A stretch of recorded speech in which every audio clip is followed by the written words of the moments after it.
Hello everyone, আসসালামু আলাইকুম। আশা করছি সকলে ভালো আছেন। খুব সকালে ঘুম থেকে উঠে মিঠামইনের উদ্দেশ্যে রওনা হয়েছি। মিঠামইন অনেকেরই পছন্দের একটি জায়গা। যেহেতু আজকে সুযোগ হয়েছে, তাই খুব সকালে ঘুম থেকে উঠে মিঠামইনের উদ্দেশ্যে রওনা হয়েছি। এই যে এখন দেখতে পাচ্ছেন সিএনজি স্ট্যান্ডে চলে আসছি। এটা ভৈরব বাস স্ট্যান্ডের কাছেই অবস্থিত। এখান থেকে প্রথমে আমাকে বাজিতপুর পাটুলিঘাটে আসতে হবে। যে ঘাটটিতে এখন আছি এটাই হচ্ছে পাটুলিঘাট, এবং এই ঘাটটা পার হয়ে আমাকে পরবর্তী আরেকটা ঘাট পার হতে হবে। আপনার যদি লাক ভালো থাকে আপনি কিন্তু অষ্টগ্রামের ডাইরেক্ট ট্রলারও পেয়ে যেতে পারেন। তারপর আপনাকে নদীটা পার হওয়ার পর অটো থেকে আরও অষ্টগ্রাম থেকে আপনাকে মিঠামইনের উদ্দেশ্যে রওনা হতে হবে।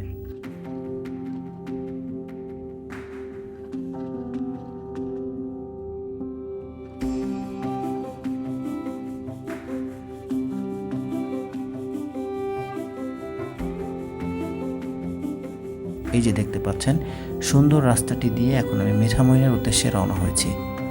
সকলে কিন্তু এই রোডটা দেখার জন্যই আসে। এইটাই হচ্ছে সেই ভাইরাল রোড। দেখতে পাচ্ছেন আলপনা আঁকা এই রাস্তাটি অনেক দূর বিস্তৃত, এবং রাস্তার দুই পাশে দেখতে পাচ্ছেন বিল। মাঝখান দিয়ে যে রাস্তাটি চলে গেছে, অসম্ভব সুন্দর লাগবে যখন আপনি এই রাস্তা দিয়ে মিঠামইনের উদ্দেশ্যে রওনা হবেন। এই রাস্তা মিঠামইন, ইটনা এবং অষ্টগ্রামকে মিলিত করেছে।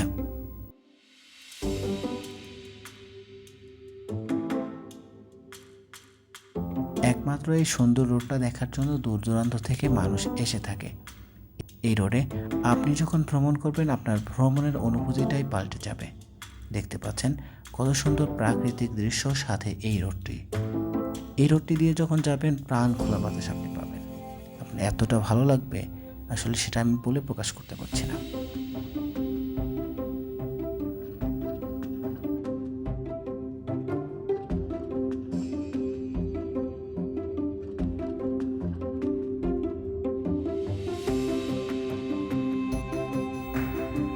এখন যে জায়গাটি দেখতে পাচ্ছেন এটা হচ্ছে জিরো পয়েন্ট।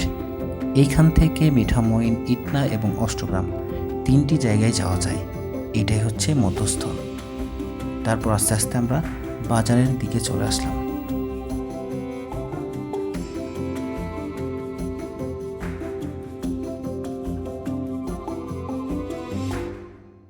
একসময় হাওরের মানুষের কাছে একটা কথা প্রচলিত ছিল, বর্ষাকালে নাও আর শুকনাতে পাও। মানে বর্ষাকালে যোগাযোগের মাধ্যম ছিল নৌকা, আর শুকনো সময়ে এক জায়গা থেকে অন্য জায়গায় যেতে হলে পাওই ছিল ভরসা। কিন্তু এখন দিন বদলে গেছে, উপজেলাগুলোর মধ্যে যোগাযোগের জন্য অল ওয়েদার বা সাবমার্সিবল রোড তৈরি হয়েছে। শুকনোকালে আর পায়ে হেঁটে যেতে হয় না। বর্ষায় হাওর ভ্রমণ খুবই জনপ্রিয় এখন। চারপাশে সমুদ্র সমান জলরাশির মেলা দেখতে দূর দূরান্ত থেকে মানুষ আসে কিশোরগঞ্জ হাওর অঞ্চলে। নিকলি বেড়িবাঁধ, করিমগঞ্জের বালিখোলা, মিঠামইন ও অষ্টগ্রাম হাওর দেখতে প্রচুর মানুষ ঘুরতে আসে এখানে। বিশেষ করে অষ্টগ্রাম, মিঠামইন, ইটনা এই তিন উপজেলায় সংযোগের জন্য 47 কিলোমিটার উঁচু পাকা সড়ক অল ওয়েদার রোড, যেটা দিয়ে আমরা কিছুক্ষণ আগে আসলাম, এই রোডটাই দেখতে আসে দূর দূরান্ত থেকে মানুষ। চালু হওয়ার যে কোনো সময় হাওরের ভিন্ন রূপ দেখার জন্য ঘুরতে পারেন পুরো হাওর অঞ্চলটি।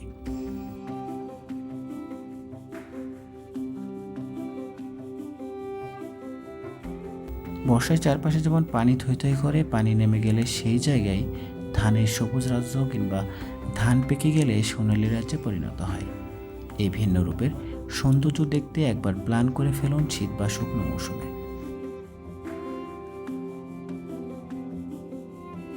কিভাবে আসবেন সে সম্পর্কে একটু ধারণা দিই।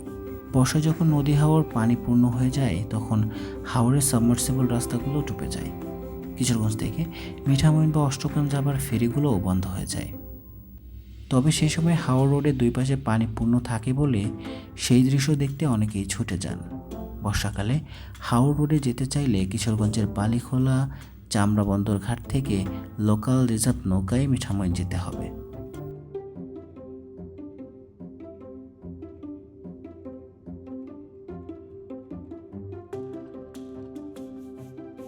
বর্ষায় আরেকটা রুট খুবই জনপ্রিয় হয়, সেটা হচ্ছে নিকলি হাওর। সেক্ষেত্রে কিশোরগঞ্জের নিকলি উপজেলায় এসে সেখানকার বেড়িবাঁধ থেকে লোকাল রিজার্ভ নৌকায় মিঠামইন যাওয়া যায়। হাওর রোড ঘুরে আবার আগের মতো ফিরে আসা যাবে। আপনার সুবিধা হলে কিশোরগঞ্জ বাজিতপুর উপজেলা হয়ে অষ্টগ্রাম মিঠামইন হাওড় রোডে যেতে পারবেন। এক্ষেত্রে দিঘিরপাড় ঘাট থেকে লোকাল সার্ভিস নৌকা অষ্টগ্রামে 0 পয়েন্ট যেতে হবে। সেখান থেকে হাওড় রোডে ঘুরে আবার এই পথেই ব্যাক করতে হবে। তবে একটা জিনিস মনে রাখতে হবে, বর্ষাকালে পানি বাড়তে শুরু করলে নিচু রাস্তাগুলো পানির নিচে তলিয়ে যায় এবং ফেরি সার্ভিস বন্ধ থাকে। তাই গাড়ি নিয়ে ঘুরতে গেলে অবশ্যই শুকনো সময় যেতে হবে। বর্ষাকালে কিশোরগঞ্জ থেকে অষ্টগ্রাম, ইটনা অথবা মিঠামইন উপজেলা যোগাযোগের একমাত্র ব্যবস্থা হলো ইঞ্জিন চালিত নৌকা। তো সেক্ষেত্রে সব কিছু মাথায় রেখে আপনাকে অবশ্যই এখানে ঘুরতে আসতে হবে। আপনি যদি ঢাকা থেকে আসেন তাহলে একদিনেই ঘুরে যেতে পারবেন, তবে সময়ের দিকে খেয়াল রাখতে হবে এবং খুব সকালে রওনা দিতে হবে। ঢাকা থেকে সকালে 11 সিন্ধু প্রভাতী ট্রেনে বাজিতপুরে এসে বাজিতপুর থেকে অষ্টগ্রামে যাওয়া যাবে। আবার বাজিতপুর থেকে ঢাকা ব্যাক করতে চাইলে বিকেলের কিশোরগঞ্জ এক্সপ্রেস ট্রেনে ঢাকা পৌঁছানো যাবে। তবে ট্রেনে যাওয়া আসা দুটোই করতে চাইলে আপনার হাতে সময় থাকবে খুবই কম। বাসে আসতে চাইলে কিশোরগঞ্জগামী বাসে কুলিয়ারচর নেমে সেখান থেকে সিএনজি দিয়ে বাজিতপুর দিঘিরপাড় লঞ্চ ঘাটে এসে সরাসরি অষ্টগ্রাম রিজার্ভ করা যাবে। ফিরতে পথে আবার কুলিয়ারচর থেকে বাসে করে ঢাকায় ফিরতে পারবেন। যদি রাতে থাকার প্রয়োজন হয় তাহলে অষ্টগ্রাম বা মিঠামইন সরকারি ডাক বাংলাতে থাকতে পারবেন কম খরচে। বাজেট নিয়ে সমস্যা না থাকলে হাওড়গিরে সুন্দর রিসোর্ট প্রেসিডেন্ট রিসোর্টে থাকতে পারেন। মিঠামইন ও অষ্টগ্রামের মোটামুটি মানের কিছু বাজেট হোটেল আছে, সেগুলোতেও থাকা সম্ভব। সো বন্ধুরা, আমার এই ভিডিওটি কেমন লাগলো আপনাদের কাছে অবশ্যই কমেন্ট করে জানাতে ভুলবেন না। আজকের মতো এই পর্যন্তই, দেখা হচ্ছে পরবর্তী ভিডিওতে। সে পর্যন্ত সকলে ভালো থাকবেন, সুস্থ থাকবেন। আসসালামু আলাইকুম।